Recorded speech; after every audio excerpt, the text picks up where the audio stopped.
Hello everyone, welcome to NAANDHi and I'm Priyadashni. Today we're going to discuss about the topic inflation.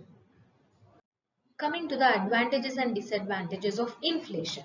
See here friends, if there is a demand in the economy, then definitely the producers or the industries will try to increase their production. If they increase their production, automatically they have to pay tax. Yes, and even if people buy more number of goods, they have to pay tax.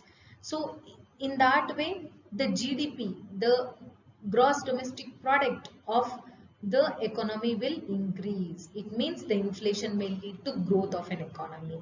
And according to Phillips curve, the inflation may decrease the unemployment. That is, whenever there is an increase in inflation, the unemployment rate decrease. How?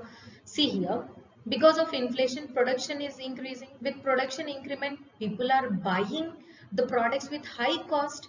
Whenever they buy with high cost, what happens? The industrials will get the profit. Yes, whatever the profit they got, they will invest in new industries. Yes, with this, new employment is needed. So with this, the employment creation takes place. This is according to Phillips curve. And according to the borrower and creditor, it was asked in more number of competitive exams. So whenever there is an inflation, who will be at benefit stage? It is a borrower or a creditor? It was borrower, because think that I have, between you and me, if I am a borrower, I took 100 rupees in 2000. Yes, and I just have to repay your 100 rupees in 2020. So what was the value of 100 rupees in 2000? Definitely it decreases in 2020. So in 2020, I may pay 100 rupees with very ease. Yes or no? So whenever there is this is a small example I have given you. So it's not just 100 rupees. So benefiter will be borrower. And who will be at a disadvantage stage? The creditor will be at disadvantage stage. So what are the disadvantages?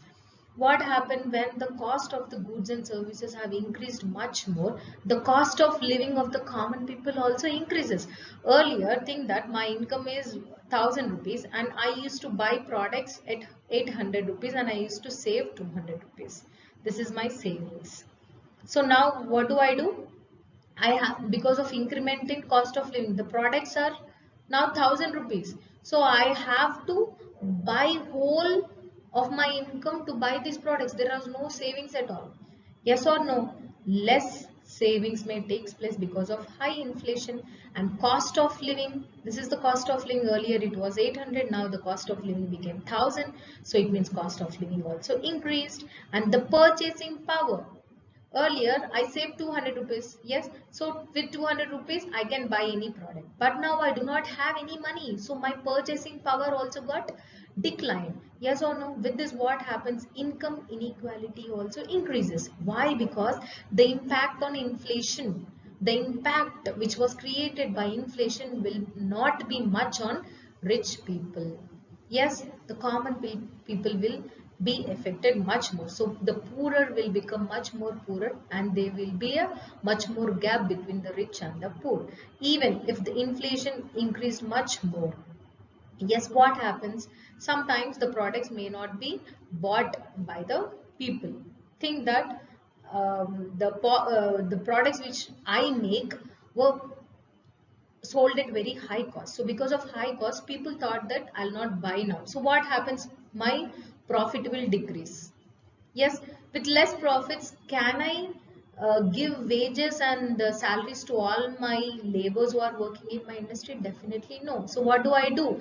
I just remove certain employees in my industry. So with that, loss of employment may also takes place, and with less savings there will be a less investment, and even the production is less, then exports may also decrease. In order to balance the inflation, we'll be importing the products. So all these are the disadvantages of your inflation.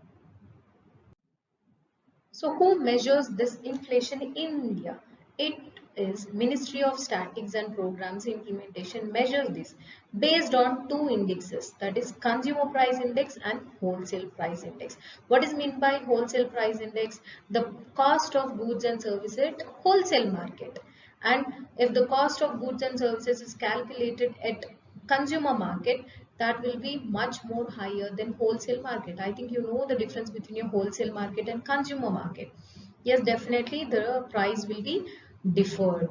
So I already told you that a very small inflation is needed in order to have a proper employment and also to have a proper economic growth and to increase the production, to make profits and everything in the advantages we have discussed. Yes, but if it is like a very high inflation, definitely it have to be controlled. So who will be controlling in India?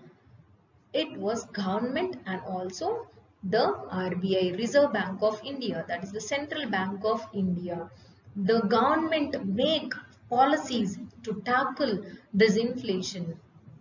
The policies are called as fiscal policies, and whatever the RBI will tackle, the policies are called as monetary policies. How the government will regulate this inflation? If think that the product cost is very high, then the government will try to decrease the taxes imposed on their product so that the cost of the good will decrease, and sometimes it will lower the minimum support price, then also it will decrease the cost of the goods and services. And what do this Reserve Bank of India do? It maintains a committee called as Monetary Policy Committee. It's very important, and this is an important body to control the inflation in our country, and it regulates inflation through different interest rates that I'll be discussing in another topic called as cash reserve ratio, statutory liquidity ratio, and repo rates and reverse repo rates. You have many interest rates which will be announced by the Monetary Policy Committee, and these are the measures which were tackled by the government and the central bank to control inflation in our country. So let's learn about some basic terms which are running around your inflation. So I already told you under inflation there will be a basket of goods and services. Yes. So from that basket, if the volatile products are removed, volatile means which will fluctuate frequently. Yes, like day by day fluctuation, like your fuel price and your food prices, day by day they fluctuate. So the volatile products, if they are removed from this basket, then it is called as core inflation, that is exclusion of food and fuel. If they are included in this basket, then it is called as headline inflation. And coming to stagflation, it is just like under inflation we have read under advantages of inflation, that is like if inflation takes place, unemployment rate decreases, yes or no, even growth increases if there is a very low inflation. But what happens in the stagflation? Yes, there will be a rise in inflation, but there will be a dip in the growth. The growth will decrease and also unemployment will increase. So this is the definition of the stagflation. Just here you can see the outcomes of the inflation are just opposite of your stagflation. And coming to the inflationary gap. So in order to know this inflationary gap, first you have to know what is meant by potential real GDP and real GDP. Real GDP is the calculated GDP for that year, and think that in a GDP calculation, 80% people are working. That is 80% employment under GDP is getting certain GDP. And if 100% people are working, then what is the GDP? If 100% employment is there, then it is called as potential real GDP. That is full employment GDP.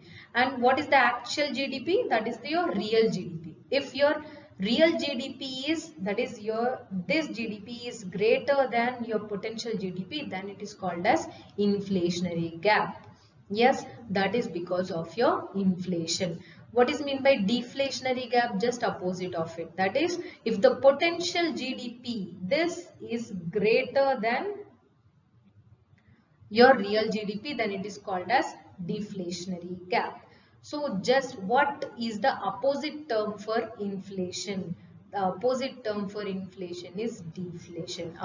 What is meant by inflation? Continuously the prices will increase. So deflation is one situation the prices fall continuously. Yes, the opposite of your inflation is deflation. This was also asked in most of the competitive exams. Then what is disinflation? In disinflation, inflation will be there, but the fall in the inflation rate will be at slower rate. Are you understanding? That it means that the general price level is increasing at a slower rate. Inflation is there, but it is increasing with a slower rate. Then it is called as disinflation. So these are the basic terms you have to remember for most of the competitive exams.